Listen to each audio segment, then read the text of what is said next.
Welcome to Toyota Time with Timmy the Toolman and Sean. Today I have a sick mod for you, and that is making a stand for this Branick 7600 spring compressor. What prompted me to buying this very expensive spring compressor, it currently goes for about $900, is I want to learn how to service my own high-performance shocks like Radflow, King, Fox, Icon, so I can be self-sufficient and save myself a lot of money. You do have the option of buying the more affordable spring compressors, but what I found is they are very limited when it comes to a spring with a tight coil pattern. The hooks on those more portable tools are pretty wide and they won't fit in between the coils, and now you're forced with either altering the tool or trying something different. This tool has very narrow arms to be able to get in between the coils easily, and it's a lot safer to use. Anybody that's done their own coil compressing with those affordable units, I bet has put a prayer to the wrenching gods that the thing doesn't fail and you take a spring to the head. So I didn't want to risk my life anymore using those more affordable and cheaper ones like you can rent at an auto parts store. I made the investment and hopefully it's going to pay off dividends to me, because I do plan on regularly servicing my shocks like everybody should. The oil in your shocks can get old, the viscosity of the oil breaks down, and now the dampening performance of your shock goes way down. So it is suggested that you regularly service your shocks to keep them performing optimally. Branick does make a stand for this 7600 spring compressor, but it's really pricey. It goes from anywhere from $450 to $500. So I decided I'd take the opportunity to practice some welding and save myself some money. I've got a bunch of steel here that I bought at a fabrication shop in the town of Salinas, where I used to work as a firefighter, and I got all this steel for the project for around $108. I also have to buy some hardware to mount the spring compressor to the stand I'm building, and then I'm also going to go to Harbor Freight and buy some caster wheels, and I'll give you the total cost of this project when I'm done adding up all the bills. With all that said, let me give you a closer look at this Branick 7600 stand and give you a closer look at all the steel I bought for the project. So here's the Branick 7600 stand, and this thing is massive. It is very well built. It has adjusters at the top prongs, so you can adjust the height of these up and down. And then the bottom ones adjust with these knobs here. You can adjust the height. And this is so you can get the coil over really square in the center of the spring compressor. So when you start applying force, by twisting this at the top, I don't have the arms connected to it yet. There's 3 arms that you plug into here.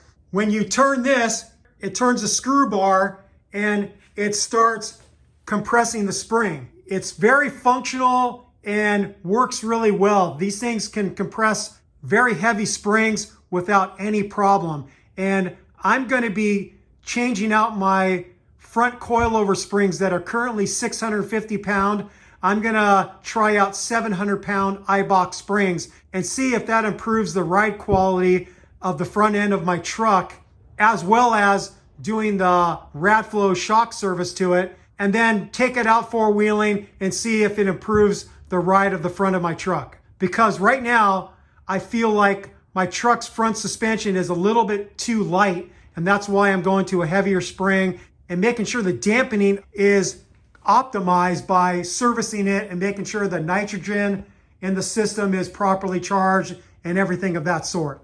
So now let me show you all the steel I bought for this project. I'm using a 2-inch box steel that has a 1/8 inch thickness, and that's for all the pieces. The longest piece I bought is 5 foot 6 inches. I bought two 19 inch sections, two 11 inch sections, two 6 inch sections. I've got 4 gussets that are 8 inches on the long side, and they're cut to a 45, so they'll mate up at a 90 degree with the 2 structural members I'm joining together.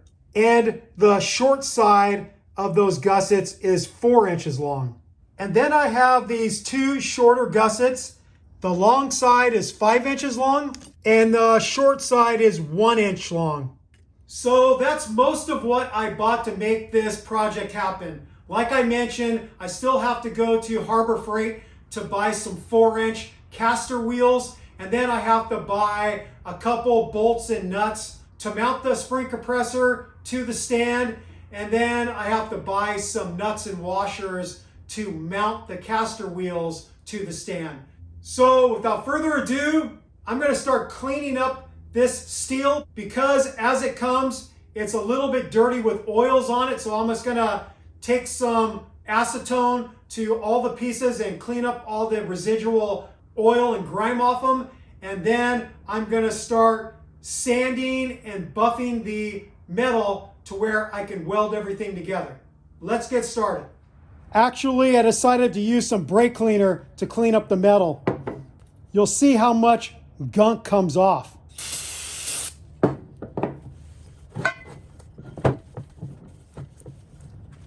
See how much junk is coming off the steel? So I'm going to do this for all the pieces just for a preliminary cleaning to get the metal a little cleaner, but I'm going to have to take a buffer wheel and sander to clean up the mill scale off the metal so I get better welds. But the first step is just doing some general cleaning.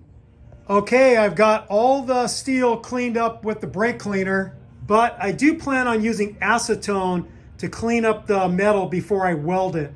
But the brake cleaner worked well just to get a lot of the excess grime off the steel, because I am gonna paint this with some Steel It black paint, and so having the metal fairly clean is gonna let the paint adhere better to the metal, and I'll get a better finished product. So now what I'm gonna do is start cleaning up these cuts that they did at the fabrication shop. You can see there's some bits of steel here, and I want to make sure all of the pieces are fitting together properly before I start cleaning up all the edges of the metal to prep it to weld. Before I start cleaning up all the metal to prep it to weld, I wanted to give you an idea of what this stand is going to look like when I'm finished. So you see I have the long upright, and it connects up to the base. And the base is made up of these 2 19-inch sections.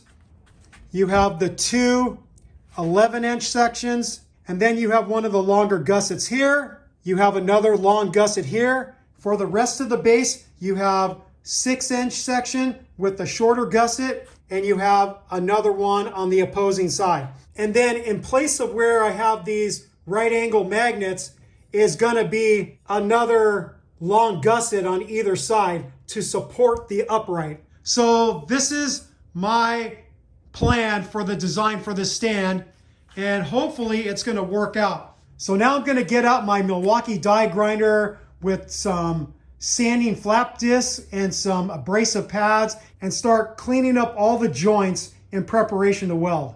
I have one of the pieces of steel secured to my bench vise. I'm going to use my Milwaukee die grinder with the flap disc to clean up the metal, get all the burrs off, and get the metal fairly even.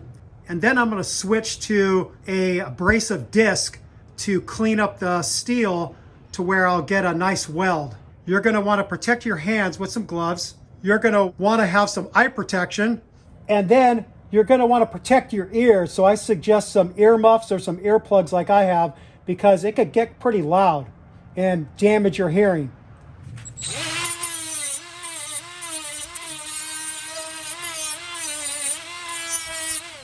And you get the idea. I'm not going to bore you to tears, I'm going to clean up the joint, and then what I'm going to do is I'm going to spin off this disc, and I'm going to spin on this abrasive disc. They make them with different coarseness. This is a pretty coarse one. I ran out of the fine and medium coarse, but this is a heavy duty coarse. Spin that on, and with this disc, I'm going to clean off all the mill scale to where I get a nice weld. So you can easily see the difference between this area that I haven't cleaned and the steel I cleaned off with the abrasive disc. That's what you want all your steel to look like to get a nice weld. You don't want to be welding over mill scale. You'll get a weaker and less good looking weld if you weld over the mill scale. So take the time to clean up the steel everywhere you're going to be placing a weld. So I'm going to do the tedious task of cleaning up all these pieces, and then when I'm done, I'll come back. I changed my mind about using my DeWalt angle grinder, and that's because I can have my angle grinder doing the bulk of the work, and that's cleaning up the edges of the metal of the mill scale, and then I'll be able to keep my die grinder with the dedicated flap disc to sand the cuts that the fabrication shop did for me. So this will quicken up the pace of me cleaning up the metal. Okay, I've got most of the metal cleaning done, but I will have to do some additional cleaning when I'm fitting the gussets on and figuring out where I need to clean off the metal for those gussets. Here's an example. So this is going to be one of the legs, and then this is the piece that's going to mate up to the upright that the spring compressor is going to mount to. I've got a carpenter's triangle here, making sure I'm achieving 90-degree angles, and I'm going to get my welder out and I'm going to tack it in a few places and hope it doesn't migrate when I start welding. Sometimes when you weld, the metal can start twisting on you, so I'm going to put sufficient tacks and hope that that doesn't happen. I'm going to be using my Hobart Handler 210 MVP to weld this, and currently I have 024 wire, and if I go to the information chart underneath the lid here, I'm going to be welding with a 75% argon, 25% CO2 gas mixture. I'm going to be welding at 230 volts. I'm going to be using 024 wire, so then I go over to the appropriate gauge. I will be welding at the 1/8 inch setting, which would be a voltage of 5 and a wire speed of 70. And I'll try that out and see how the welding is going. If it's not working out as well as I'd like, then I'll start manipulating the wire speed and maybe even the voltage to try to get better welds. The protective equipment I'm going to be wearing is this welding jacket. I'm going to have some welding gloves, and of course my welding helmet. That single tack that I put in got the metal to twist a little this way, so I've got a couple clamps holding it to the table and double checking with my carpenter's triangle that I still have a nice 90-degree, which I do. So now I'm going to put in some more tacks, and hopefully this thing is going to stay true.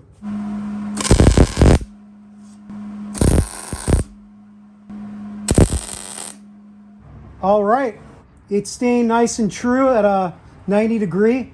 So now I'm going to flip it over and put a couple more tacks in. That's looking pretty damn good. I'm going to now complete the welds.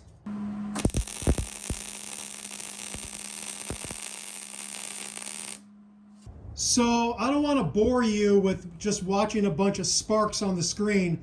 So I'm going to get all the welding done for this section, and then I'll show you the next section, which will be me putting in one of the gussets. I fit one of the gussets in, and I marked with a red pen the areas I need to clean off the mill scale. These two pieces are just welded together. So I'm just gonna put this in my bench vise and clean off all these areas with my big DeWalt angle grinder and a stripping disc. I've got the gusset in place, and I've got both sections clamped to the table so they don't move. The gap isn't perfect, so I don't know if it's my welding or when they cut the 45s, they weren't perfect, but it's close enough. So I'm going to tack this gusset in place in a few spots.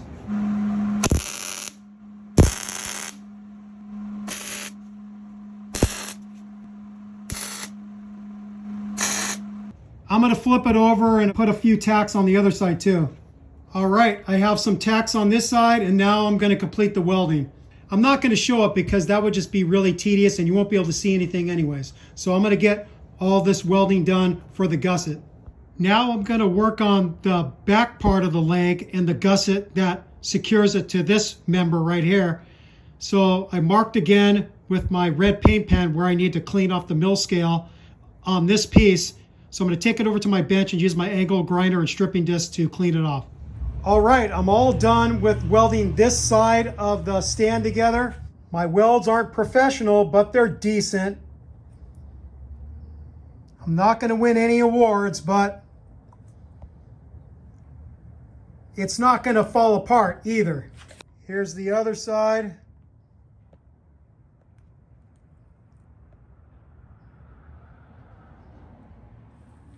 So I'm going to build the same thing for the other side of the stand. And then when I get done building the other one, the upright is going to go right in the middle and then held with two other gussets. So I'll come back when I get this other side built. I'm in the process of building the other side of the stand base, and I wanted to show you some techniques I'm using. So I am using my bench vise to hold the material for some of the welding and the tack welding. And you can see I've got a magnet here holding it square to this piece, and then I've got these adjustable magnets that are holding it in place to where I can get an even gap on both sides. So I just wanted to show you some of the other tools I'm using in order for me to get everything halfway square, because in a perfect world I would have a jig for this, but I don't have a jig for this. I'm not a professional welder. So I'm just kind of using a carpenter's triangle and these other tools like these magnets to help me square things up. So there it is there. I'm going to keep on welding. All right, here is the hardest part. I don't know how square the floor of my garage is. I know it's not perfectly level. It probably has a slope going this way towards the garage door for water to drain. It's kind of hard to get an accurate measurement because the cement isn't exactly equal, but here's what I got. I measured between here, and then I compared that measurement to here and here, and it's about 19 7/8 on both sides. So that looks pretty square. And then what I did is I got a level on here and I checked this angle, and it's looking pretty level that way. I'll check it in this orientation, and it's looking pretty level that way too. So now I'm going to tack this in place and finish up the welding. All right, I think I'm done with the welding. Emphasis on the words, I think. I hope I'm done. It's been a long day. But here's a close-up of the base. You can see I've got the 19-inch section welded to the 11-inch section, supported with a gusset there. I've got the 6-inch section on the backside, supported with another gusset. And then I have the exact duplicate on the other side. I have the main upright supported with a couple more gussets on either side. I am done for the night, and I'll come back tomorrow and do the final steps of drilling the holes into each of the base corners, and then I have to drill a couple holes in the upright to mount the spring compressor. So I'll see you tomorrow. All right, it's a new day and I'm going to finish this project. Next, what I'm going to do is I'm going to drill some holes 1 inch from each end of the support legs and drill a hole big enough to fit the caster wheels in. So on all 4 corners. So I'm going to utilize my carpenter's square or carpenter's triangle, mark where 1 inch is, find center, which will be 1 inch because it's a 2-inch steel, right about there. Okay, I'm going to mark all the other ends of the legs the same way, and then start drilling. I'm going to use a spring-loaded center punch so I can get a good purchase with the drill bit.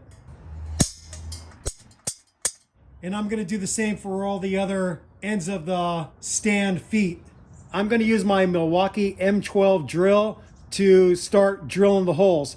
I'm going to start off with a small pilot hole and slowly work my way up to the size I need to fit the casters in, which I think is 1/2 inch.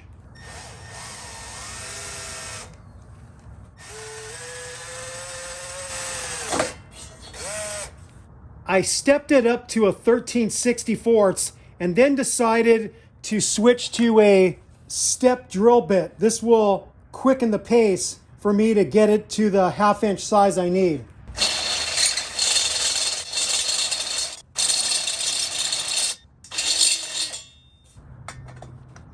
Looks like I gotta go one size bigger.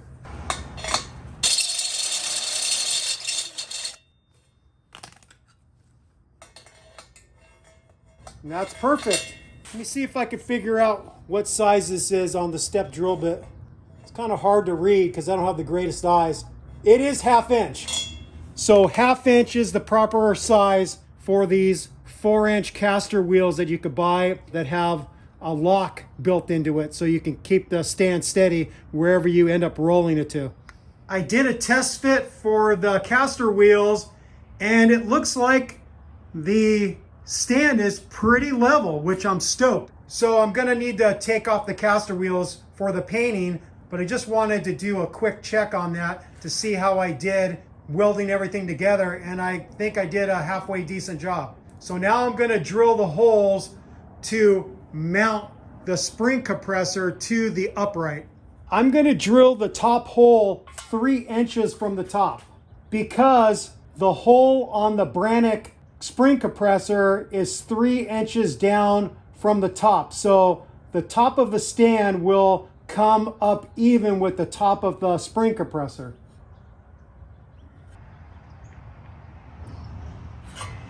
Okay, I have my hole marked.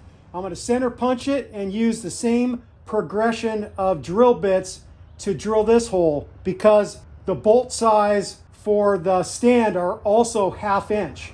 I measured and drilled from the opposite side of the spring compressor stand upright so I can get a nice even hole through both sides. In the past, when I try to drill through both sides, just going from one side, I usually don't get it perfectly square and the hole is a little bit cockeyed. So I didn't want to do that. Now for the bottom hole, what I plan on doing is I'm going to temporarily mount the spring compressor to the upper bolt and then be able to accurately mark where the lower bolt aligns to and then drill that hole. In the past, when I've tried to measure between 2 holes and transpose that to the piece I'm drilling, 9 times out of 10 I don't get it perfect and I'm forced to widen the hole so I can get the bolt through both pieces. So I'm going to use that cheater method to get an accurate spot of where I need to drill that second hole.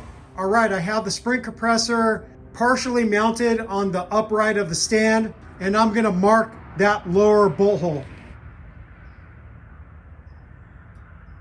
Okay, I've got it marked. Now I'll remove the stand and drill the hole. I used the same trick and I flipped over the stand and put the spring compressor back on the upright of the stand and marked the hole from the other side and drilled it. So now I have a nice straight hole through both sides of the 2-inch channel iron. Now what I'm gonna do is I'm gonna break out my DeWalt angle grinder with that abrasive disc, and I'm just gonna go over mainly all over the welding areas to get any welding splatter off in preparation to paint it.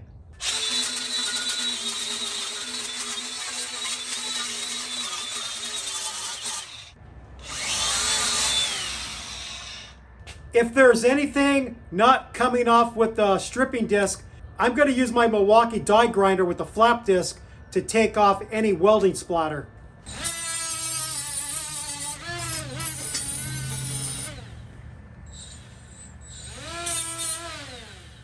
All right, I have this thing all prepped for paint. I could have cleaned off more of the mill scale, but this is gonna be plenty to get a good adherence of the paint to the stand. Luckily, it's a halfway sunny and warm day in California, even though it's the winter. That's how things work in California. And I'm gonna get this stand out of my driveway, put it on some cardboard so I don't end up painting a bunch of black paint on my driveway. And I'm gonna get this thing shot with some black steel-it paint. All right, it's time to paint this bad boy.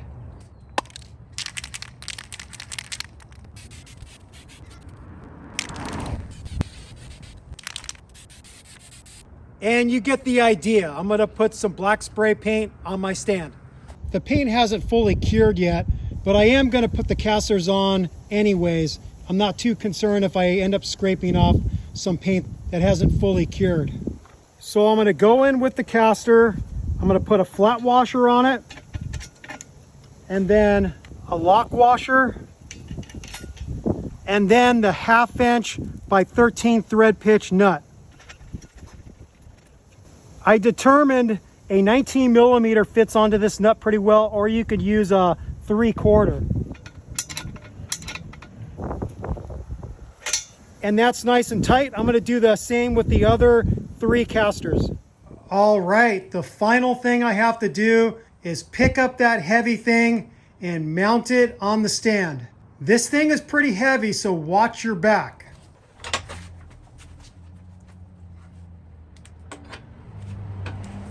I'm going to come in with my 3-inch long 1/2 inch by 13 thread pitch bolt with a flat washer underneath the head. The Branick stand has a little bit of an offset with the bracketry. I'll show you what I'm talking about when I get the thing upright, but I'm going to put a couple of washers between the compressor and the stand to fill that gap. So I should have got these washers in on there first, but I forgot.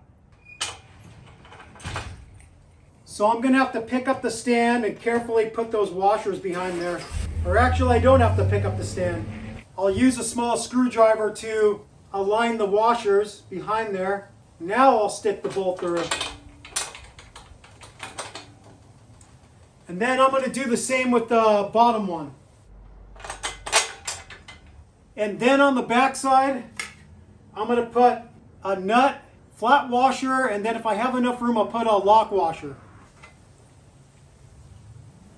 I decided to keep the lock washer off because I didn't have enough threads to have full thread engagement with the nut. So now I have to squat this thing and lift it up.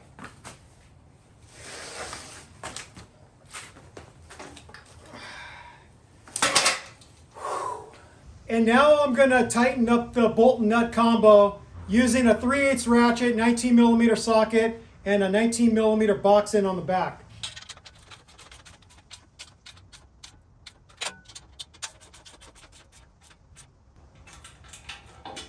Okay, and those are good and tight. This was the gap I was talking about, that I used the 2 washers to take up that gap because the stand rests against this piece, but now you have this gap. And if I would have tightened the bolt really tight, then I would have dimpled in the metal, and I didn't want to do that. I wanted to get the bolt nice and tight without dimpling the metal. I still need to screw these bars into the top spindle. The threads on this one was a little sticky. I think I'm going to take this one off and look at it. Yeah, the threads are a little bit messed up. I was able to clean up the threads on that one rod that had a little bit of a mangled thread. The size is a 9/16 by 12 thread pitch, and I have a thread restorer kit with a thread file, and I just cleaned up the threads a little bit and was able to get it screwed in no problem. So here's a final look at this project.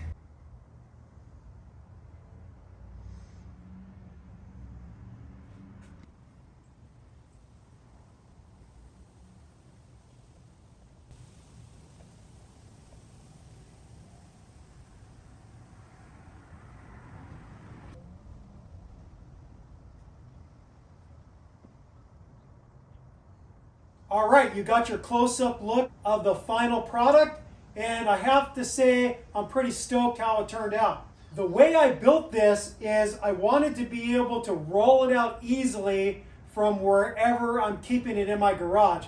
Obviously, it's not always going to be right in the center where it's easy to get to. My plan is to push it up against the wall and get it out of the way when I'm not using it. The stand that Branick makes has wheels just on the rear side. So you have to grab the handles and tilt it onto the wheels and push it out. And I see a limiting factor to that design, because if you have it backed up where the wheels are facing the wall, now you have to drag the thing and flip it around so you can tilt it and then wheel it to where you want. I like the fact that I have 4 casters on here. I can move it easily wherever I want, and then when I get it to the spot I want to work, I'll just lock the casters, and now the thing's not going anywhere. And then when I'm ready to move it, I just unlock the casters and then just wheel it back into the spot of my garage I want to keep it. All right, we're all done with this job. Like I said, I have to admit, I'm pretty darn stoked how well this thing turned out for me. I don't have all that much experience fabricating, but I'm getting a little bit better. My welds all turned out fairly well, and the way I put everything together worked out fairly square. It's not leaning one way or the other, or forward or back. And so I'm super pleased with myself. I'm going to give myself a pat on the back. This project cost me somewhere in the area of a couple $100. It was $110 for the steel. It was about $45 for the caster wheels from Harbor Freight. It cost about $20 for all the bolts, nuts, and washers. And then I needed 1 can of spray paint, which I assume is somewhere around $15, $20. So I'm into this for about $200. Now, was the time I invested worth saving $250 to $300? Well, for me, because I'm retired and I have a ton of free time, it was well worth it. And it was a challenge for me to see how well I can fabricate something like this. So if you are super tight on time and you plan on buying one of these Branick Spring Compressors, then I think maybe it's better that you just go ahead and buy their stand, because it's going to be a whole lot less work for you. I spent over a day on this, and a full day to some people is a lot of time because they have a very busy work and personal life schedule. So there it is there. I'm super happy that I went ahead and built this stand for myself. I think hands down it's way stronger and more functional than the stand that Branick makes. Finally, you will be soon seeing this spring compressor in action when I film a video of me servicing the front coilovers on my 98 4Runner. They come from Radflow, and I plan on swapping out the springs and doing a full rebuild and oil change on the shocks. So stay tuned for that. With all that said, we thank you for watching Toyota Time with Timmy the Toolman and Sean. We will, of course, be back with more videos. Thank you for watching. Thank you for subscribing. If you haven't subscribed yet, I don't know what you're waiting for. Click on that subscribe button and also click on that notification bell if you'd like to be notified when we put up new content on our channel, which we are always putting up very helpful and sick mods kind of content like this project right here. Peace out, happy wrenching, happy fabricating, bye-bye.